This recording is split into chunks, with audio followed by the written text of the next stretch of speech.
ನನ್ನ ಹೆಸರು ರಾಜಶ್ರೀ. ನಾನು 7ನೇ ತರಗತಿಯಲ್ಲಿ ಓದುತ್ತಿದ್ದೇನೆ. ನಾನು ಪ್ರಯೋಗ ಮಾಡಿರುವ ಹೆಸರು ಕಾರ್ಬನ್ ಡೈಆಕ್ಸೈಡ್ ಬಿಡುಗಡೆಯಾಗುತ್ತದೆ. ಇದಕ್ಕೆ ಬೇಕಾದ ಸಾಮಗ್ರಿಗಳು: ಅಡುಗೆ ಸೋಡಾ, ಮೇಣದ ಬತ್ತಿ, ಸಿನೋ ಮತ್ತು ಒಂದು ಲೋಟ. ಇದಕ್ಕೆ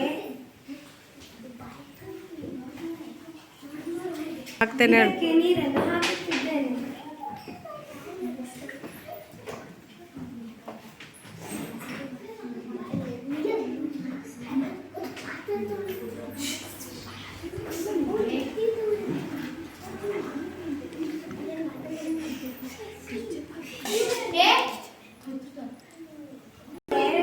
ಬೆಂಕಿಯನ್ನು ಹಚ್ಚಿದ್ದೇನೆ.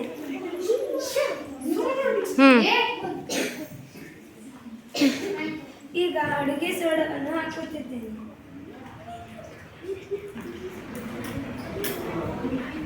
ಇದು ಆರಲಿಲ್ಲ.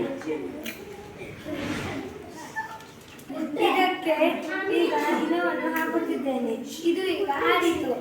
ಇದು ಏನು ಗೊತ್ತಾಗುತ್ತದೆ ಎಂದರೆ ಕಾರ್ಬನ್ ಡೈಆಕ್ಸೈಡ್ ಬೆಂಕಿಯನ್ನು ಆರಿಸುತ್ತದೆ. ಧನ್ಯವಾದಗಳು.